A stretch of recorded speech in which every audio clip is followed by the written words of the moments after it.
ഇപ്പൊ തെരഞ്ഞെടുപ്പ് commission BJP ഗവൺമെന്റിന്റെ ഒരു അനുബന്ധം പോലെ പ്രവർത്തിച്ചുകൊണ്ടിരിക്കുകയാണ്. ഇന്നലെ ഡൽഹിയിൽ ഇന്ത്യ ബ്ലോക്കിന്റെ യോഗമുണ്ടായിരുന്നു.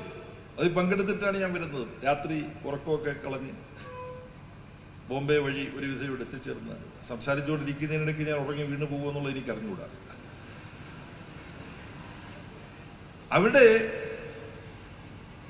BJP ഭരണകാലത്ത് ഇലക്ഷൻ കമ്മീഷൻ നടത്തിയ ഇലക്ഷന് നടത്തിപ്പിലെ തിരിമറികളെ കുറിച്ച് വളരെ വസ്തുതകൾ വെച്ചുകൊണ്ടുള്ള ഒരു അവതരണം ഇന്നലെ നടക്കുകയുണ്ടായി ഡൽഹിയിൽ ഇന്ത്യ ബ്ലോക്കിന്റെ യോഗത്തിൽ.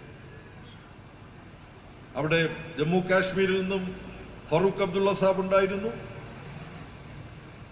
ഉദ്ധവ് താക്കറെ വന്നു മഹാരാഷ്ട്രയിൽ നിന്ന്, കന്നിമൊഴിയും തൃച്ചി ശിവയും വന്നു DMKയിൽ നിന്ന്, തൃണമൂൽ കോൺഗ്രസിന്റെ പ്രതിനിധികൾ ഉണ്ടായിരുന്നു. ഇടതുപക്ഷത്ത് നിന്ന് CPM-ന്റെയും CPI-യുടെയും CPI-ML-ന്റെയും പ്രതിനിധികൾ ഉണ്ടായിരുന്നു. അങ്ങനെ എല്ലാവരുടെയും മുമ്പിൽ ഈ വസ്തുതകൾ വിവരിച്ചു. ഇലക്ഷൻ കമ്മീഷൻ വിശദീകരിക്കണം, മറുപടി പറയണം. ഇലക്ഷൻ കമ്മീഷന്റെ ഉത്തരം മുട്ടിക്കുന്ന വിവരങ്ങളാണ് ഇപ്പോൾ വെളിപ്പെട്ടിട്ടുള്ളത്. അതിനിടയ്ക്ക് SIR special intensive revision voter list സമഗ്രമായി പുതുക്കുകയാണ് എന്ന് പറഞ്ഞുകൊണ്ട്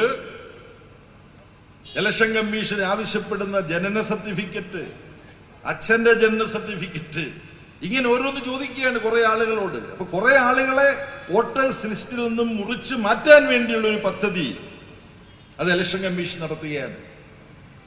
ഈ വിമർശനം ഉന്നയിക്കുമ്പോൾ നമുക്കൊരു കാര്യം പറയാനുണ്ട്.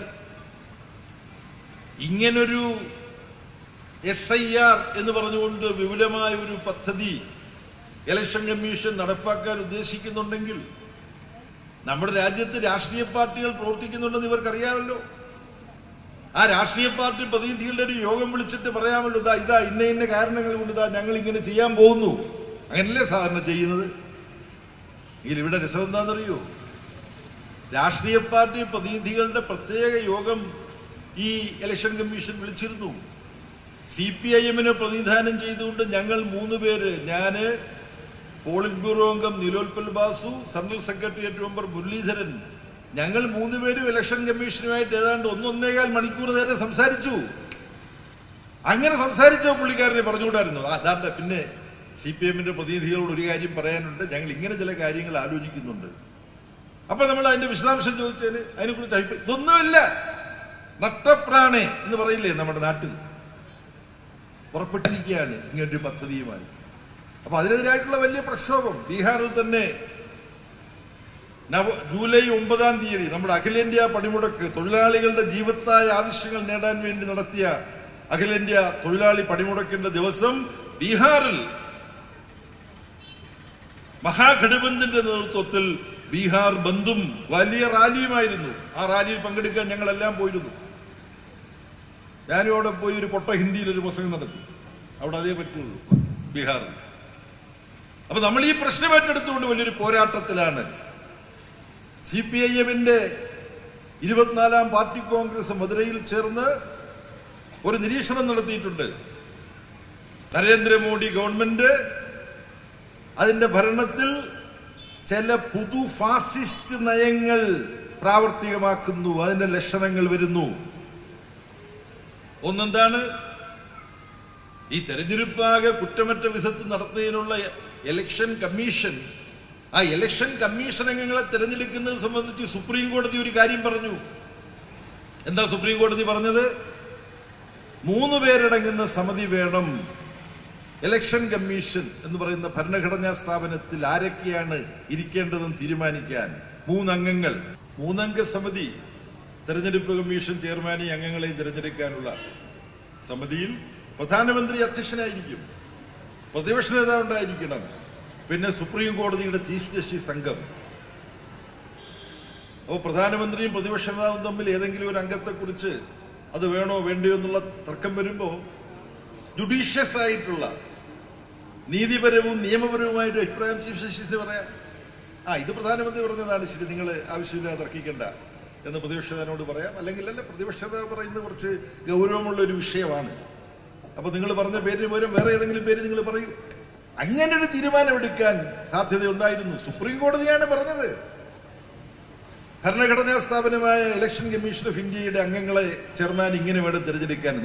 ഈ ഗവൺമെന്റ് എന്താ ചെയ്തത്? നരേന്ദ്രമോദി ഗവൺമെന്റ് സുപ്രീം കോടതി പറഞ്ഞതിനെ വലിച്ചീറി ചവറ്റുകൊട്ടയിൽ ഇട്ടിട്ട് ഒരു തീരുമാനമെടുത്തു. പ്രധാനമന്ത്രി, പ്രതിപക്ഷ നേതാവ്, പിന്നെ പ്രധാനമന്ത്രി നയിക്കുന്ന ക്യാബിനറ്റിലെ ഒരു മെമ്പർ, ഒരു ക്യാബിനറ്റ് മന്ത്രി. അപ്പൊ എന്തായി? 2/3 ഭൂരിപക്ഷം ഭരിക്കുന്ന പാർട്ടിക്കായി. അപ്പൊ പിന്നെ എന്തിന് പ്രതിപക്ഷ നേതാവ് പോകണോ മീറ്റിങ്ങിന്? അവിടെ വല്ല കാപ്പിയോ ബിസ്ക്കറ്റോ കിട്ടുമെങ്കിൽ അത് കഴിച്ചിട്ട് പോരാ. അതല്ലാതെ വേറൊരു പ്രയോജനം ഉണ്ടാവില്ല പ്രതിപക്ഷ. അപ്പൊ ഇത്തരത്തിൽ ഭരണഘടനയെ സംരക്ഷിക്കാൻ നിയുക്തമായ, ഭരണഘടനയിൽ അങ്ങനെ വ്യവസ്ഥ ചെയ്തിട്ടുള്ള സ്ഥാപനമാണ് സുപ്രീം കോടതി. ഭരണഘടനയെ വ്യാഖ്യാനിക്കാനുള്ള അവകാശം സുപ്രീം കോടതിക്കാണുള്ളത്. ആ സുപ്രീം കോടതി ഇലക്ഷൻ കമ്മീഷൻ അംഗങ്ങളെ തെരഞ്ഞെടുക്കാനുള്ള സമിതിക്ക് രൂപം നൽകിക്കൊണ്ട് നിർദ്ദേശം വെച്ചപ്പോൾ ലജ്ജയില്ലാതെ, ഒരു മറയുമില്ലാതെ സുപ്രീം കോടതി പറഞ്ഞതിനെ അവജ്ഞയോടുകൂടി തള്ളിയിട്ട് ഓർഡിനൻസ് കൊണ്ടുവന്നു നരേന്ദ്രമോദി. അപ്പൊ സുപ്രീം കോടതി പറഞ്ഞത് വകവെക്കാത്ത നരേന്ദ്രമോദിക്ക് പിന്നെ പാർലമെന്റിന് വകയുണ്ടോ? ജനങ്ങളെ വകയുണ്ടോ? ഫാസിസ്റ്റ് പ്രവണതയുമായി നരേന്ദ്രമോദിയും കൂട്ടരും പോകുന്നതിന്റെ ഈ ഒറ്റ ഉദാഹരണം പറഞ്ഞാൽ മതി. കൂടുതൽ ഒരുപാട് ഉദാഹരണമുണ്ട്, സമയമില്ലാത്തതുകൊണ്ട് ഞാൻ അതിലേക്ക് കടക്കുന്നില്ല. അതുകൊണ്ട് അപകടകരമായ പാതയിലൂടെ, ജനാധിപത്യ വിരുദ്ധമായ പാതയിലൂടെ, അടിയന്തരാവസ്ഥയുടെ 50ാം വാർഷികമാണിത്. ഇത് അപ്രഖ്യാപിത അടിയന്തരാവസ്ഥ എന്ന് പറഞ്ഞാൽ പോരാ. ഈ ഗവൺമെന്റിന്റെ നവഫാസിസ്റ്റ് നയങ്ങൾ നടപ്പാക്കുന്നത് ഗവൺമെന്റ് ഉപകരണങ്ങൾ ഉപയോഗിച്ച് മാത്രമല്ല, RSS എന്ന് പറയുന്ന ഒരു അർദ്ധ സൈനിക ദളം ഇവർക്കുണ്ട്. രാജ്യം മുഴുവൻ വ്യാപിച്ചു കിടക്കുകയാണ്.